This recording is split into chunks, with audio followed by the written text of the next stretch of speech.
Kaunti ya Nyamira asaba bwatani be sekta yobochenu anela banyagitari kubwaterana amane kyombekeri kyabo kia KMPDU banyale ko babakoro wikira kitari ke 25 kuchiasobotenerwe kaunti ya Nyamira kweneke buna banyale ko bagwikirania amagani ao anene banyagitari imeye kaunti eyo nigo batebire bononye serikali ye kaunti teriko chokobage gwikirania amagani ayo gati yabo kweneke buna abanyagitari banyale ko bagusukiwa ebirogo nabo gwikirania amagani ase emeremo yabo nigo bono barachikoba bagokora omogira senchira yobo ikiranonya nabo nigo musakirito kurwe county ya Nyamira job mangi anyara ko bagotwariganeria orobotiro kubwatia solidarity forever for the union makes us strong. Magaye kyombege kwegerera obwene bw'abanyagitari n'abakori emeremo ase sector bochenu KMPDU korwali uko gochase serikali ye county Nyamira kitari kinye omotyenyoyo elinde baikeranie amaganio abo inzera matuko emerongo eberene elimo nigo bono lituko lyalera baba bagwesokia. You are aware we served Nyamira County a strike notice actually lapsing on 25th September. Today we are here, we met the doctors over the 3 key issues we raised in our demand.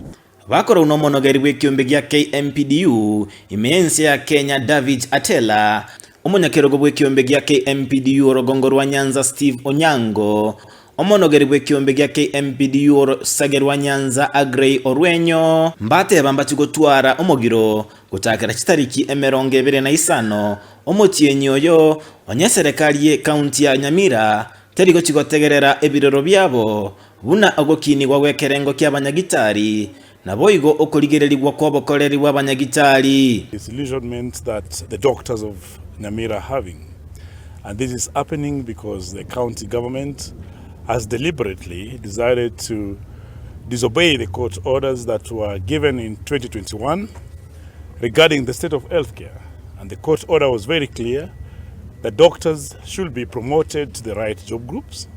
One is to do with the promotions and designations.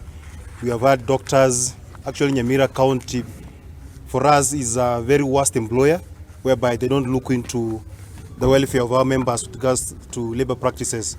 So we have had doctors who have stagnated for so long, some as even more than 10 years.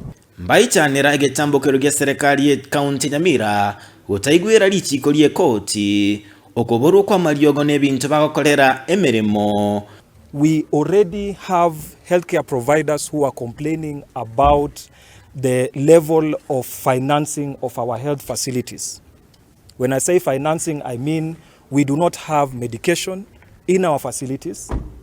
We do not have necessary equipment to carry out our daily activities. And the consequence is that the citizenry is suffering from substandard provision of healthcare. Mbasaba serikali ye county Nyamira kubategerera elinda bamenyi be county Nyamira banyore obokoreri obya. In the same level as interns, 21 days is enough for the county to actually advertise and employ doctors for this county, and therefore we are open for the negotiation and discussions, but failure to which on 25th there will be no doctors working in this county of Nyamira. And when I say doctors, it means all the consultants, it means all the medical practitioners, it means all the pharmacists and all the dentists who are here, including all the interns, because the issues and the frustration that are affecting them are resounding across the county. Asebo igo basaba bamenyi be county Nyamira kubabwatesia elinde kwene kibuna banyolire obokoreri obuya. Strongly that it is clear from the counties that we visited, more than 20 counties, that the country is ripe for a national strike. And it is very important that the executive arm of this government, the national government, to look into this issue. It is not right for doctors to continue being in the hospitals when they know that a patient who has come with a condition that can be treated is not treated because there are no drugs, there are no emergency drugs, or there are no equipment to support them. And therefore we are saying no, and we are insisting that the rights of Kenyans to access healthcare must be the first right to be observed. Ginko reporter ya Ndizi TV kurwase county Nyamira, Job Maangi.